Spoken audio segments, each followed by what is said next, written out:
Assalamualaikum warahmatullahi wabarakatuh.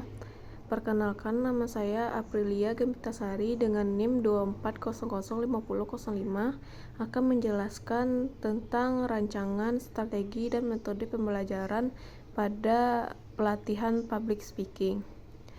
Strategi pembelajaran yang digunakan adalah strategi pembelajaran aktif atau active learning yang dipadukan dengan strategi pembelajaran berbasis pengalaman atau experiential learning serta berorientasi pada praktik atau learning by doing.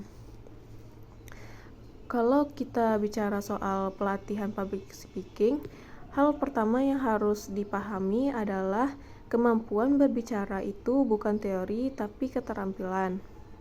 Artinya, peserta tidak akan bisa jago cuma dari membaca atau mendengar penjelasan saja. Mereka harus ikut terlibat langsung, mencoba salah lalu diperbaiki. Nah, dari situ dipilihlah strategi yang tepat, yaitu yang pertama, strategi pembelajaran aktif atau active learning. Dalam strategi ini, peserta tidak hanya duduk diam mendengarkan, tapi benar-benar dilibatkan dalam proses belajar. Contohnya, peserta diminta menjawab pertanyaan, ikut diskusi kecil, memberikan pendapat, menilai penampilan temannya.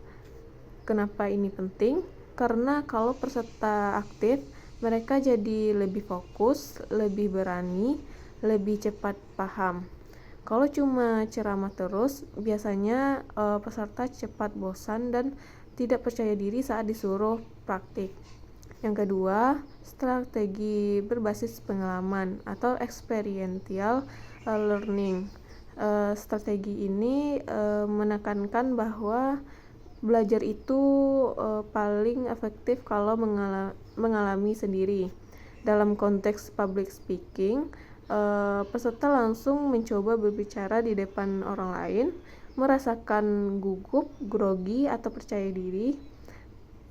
Belajar dari pengalaman itu juga.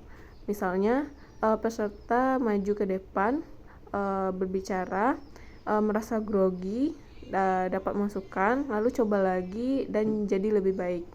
Dari situ mereka belajar secara nyata, bukan teori. Yang ketiga, learning by doing atau belajar sambil melakukan. Ini sebenarnya masih berkaitan dengan dua strategi tadi, tapi lebih menekankan praktik langsung. Dalam pelatihan ini, peserta tidak hanya tahu apa itu intonasi, tapi langsung mencoba mengatur intonasi saat berbicara. Kenapa ini penting? Karena banyak orang tahu teori public speaking, tapi tetap gugup saat tampil. Artinya, yang dibutuhkan adalah latihan, bukan sekedar pengetahuan. Selanjutnya, metode pembelajaran.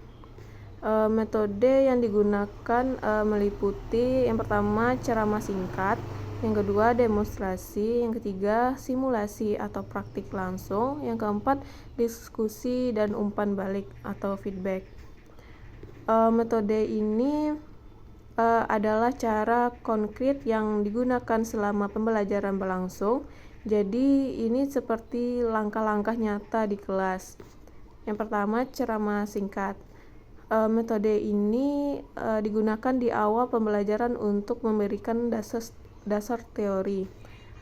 Tapi penting ceramahnya jangan panjang-panjang, cukup dijelaskan hal inti seperti apa itu artikulasi, apa itu intonasi, kenapa kontak mata itu penting.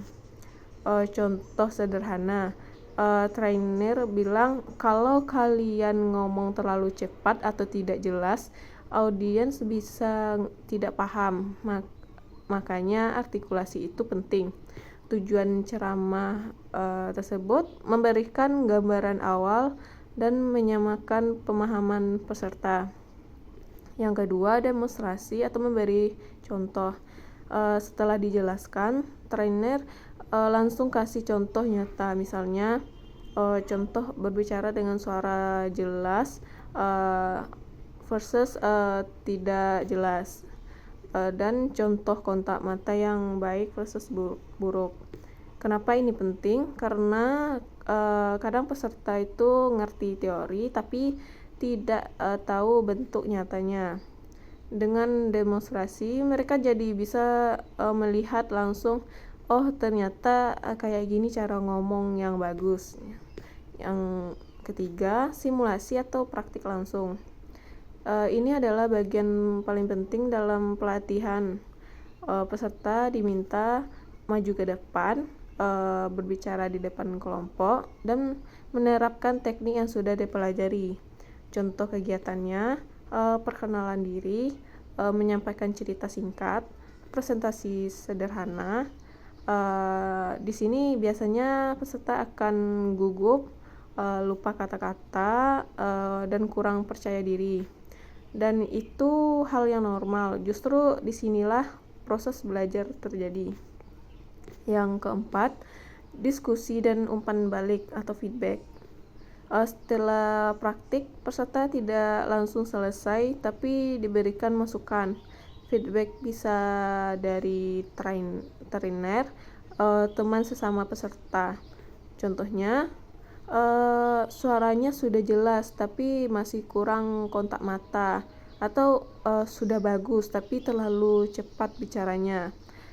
Kenapa ini penting? Karena peserta jadi tahu apa yang sudah bagus dan apa yang harus diperbaiki. Tanpa feedback, peserta nggak tahu perkembangan pada dirinya.